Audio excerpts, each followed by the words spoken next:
शहर में ही नुकसान है। आपके कुलड़ी वाले एरिया में बहुत नुकसान हुआ है। बीएसएनएल का जो ऑफिस है उसकी सारी छतों ने बहुत सारा नुकसान किया है वहाँ पे। और साथ ही रघुवीर निवास का आपने देख ही लिया, बहुत बुरा हाल है। ये पेड़ों की लॉपिंग न होने की वजह से ये स्थिति पैदा हो रही है। दूसरा, इंदिरा कॉलोनी में भी कई घरों की छतें गिरी है। नीचे पंप हाउस में भी कई घरों की छतें, और पूरा एक रास्ता ही बंद हो गया। इवन कि हमारी पालिका की जेसीबी भी वहाँ पे बंद हो गई है। तो पूरे शहर में बहुत बुरा हाल हुआ है कल के तूफ़ान से।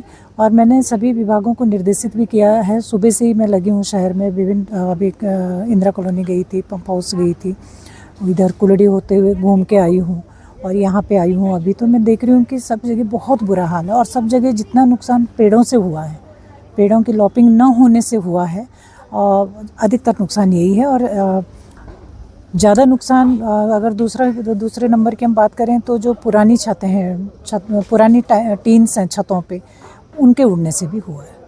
देखिए, आपदा विभाग ने भी अलर्ट कर दिया था कि 4 दिन का अलर्ट है, किसी भी तरीके का कोई तूफ़ान आ सकता है। लेकिन जो परिस्थितियाँ अभी वर्तमान में शहर के अंदर हैं, जो मैं बार बार कह रही हूँ कि देखिए यहाँ पे हर घर के पास, हर जो घर है वो कई पेड़ों से घिरा हुआ घर है।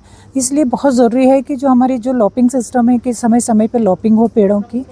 काटने की बात हम नहीं कह रहे हैं, लेकिन लॉपिंग ज़रूर होनी चाहिए, ताकि जो उसके आसपास, जो पेड़ों के आसपास जो परिवार रहते हैं वो सुरक्षित रहे। अब बरसात का मौसम भी आने वाला है।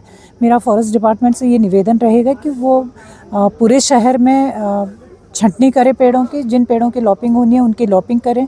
जो सूखे पेड़ हैं उन पेड़ों को हटा दिया जाए, ताकि वो किसी तरीके का कोई खतरा ना बन पाए मकानों पे। अभी पिछली बार भी जब बारिश हुई थी तो वहाँ आपने देखा होगा कि कंपनी गार्डन में भी 2 पेड़ छत के ऊपर गिर गए थे, लोग बाल बचे हैं। तो इस तरीके की जो चीज़ें हैं, मुझे लगता है विभागों को सतर्क होना चाहिए। पूरे शहर में विद्युत व्यवस्था भी ठप पड़ी है, क्योंकि ट्रांसफार्मर ही उड़ गया है, तो इसलिए विद्युत व्यवस्था भी ठप पड़ी है। मैंने सभी विभागों को निर्देशित किया है कि अपनी अपनी जो जिम्मेदारियां हैं उस जिम्मेदारी को कैसे आप निभा सकते हो, आप तुरंत ही उस काम पे लग जाए। आपदा को लेकर के तो सरकार बिल्कुल सतर्क है और लोगों को भी सतर्क कर रही है।